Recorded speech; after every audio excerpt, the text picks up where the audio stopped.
Hi students, আজি ৰাতিপুৱা 10টা বজাত প্ৰধানমন্ত্ৰী ডাঙৰীয়া নৰেন্দ্ৰ মোদীয়ে যেটো ভাষণ দিলে এই ভাষণৰ সাৰমৰ্মটো হৈছে যে লকডাউন বৃদ্ধি কৰা হল 3 মে পৰ্যন্ত।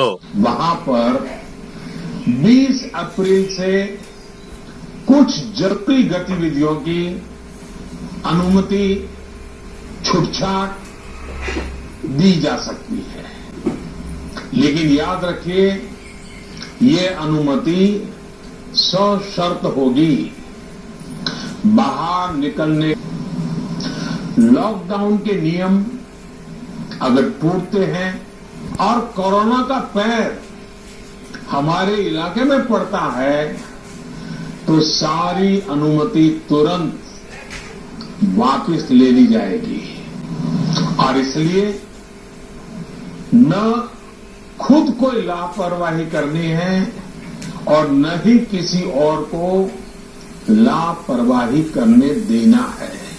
ইয়াৰ আগে লকডাউন আছিল 14 তাৰিখলৈ, এইটো মাহৰ এপ্ৰিলৰ 14 তাৰিখলৈ, আৰু সেই লকডাউনটো বৃদ্ধি কৰাৰ সম্ভাৱনা এটোৰ ওপৰত ভিত্তি কৰিয়ে সকলো পৰীক্ষাসমূহৰ ৰিজাল্ট বা পৰীক্ষা কেতিয়া হ'ব ইয়াক লৈ এটা জল্পনা কল্পনা চলি আছিল। আৰু মই কেইটামান ভিডিঅ'ত আগতেও দিছিলো যে মেট্ৰিকৰ ৰিজাল্ট এইখিনি সময়ৰ ভিতৰত দিয়া হ'ব, higher secondary second year result এইটো সময়ৰ ভিতৰত দিয়া হ'ব, বা BA BSc BCom এইবোৰৰ পৰীক্ষা কেতিয়া হ'ব, বা যিবোৰ পৰীক্ষা হৈ গ'ল সেইবোৰৰ ৰিজাল্ট বা আন যিবোৰ পৰীক্ষা হ'বলৈ বাকী আছে সেইবোৰ কেতিয়া হ'ব। এই গোটেইবোৰৰ কথাটো এতিয়া এইটো হৈ পৰিল যে যেহেতু লকডাউন বৃদ্ধি কৰাই দিলে গতিকে গোটেইখিনি ৰিজাল্টকে আদি কৰি পৰীক্ষাবোৰ গোটেইবোৰ পিছুৱাই যাব।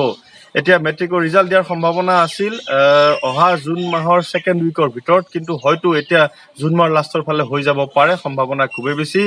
হায়াৰ ছেকেণ্ডাৰী ফাৰ্ষ্ট ইয়াৰ কথাটো মই অলৰেডি এটা ভিডিঅ'ত মই কৈছো কেনেকৈ হ'ব, পৰীক্ষাটো সকলোকে পাছ কৰাই দিয়াই গৈছে।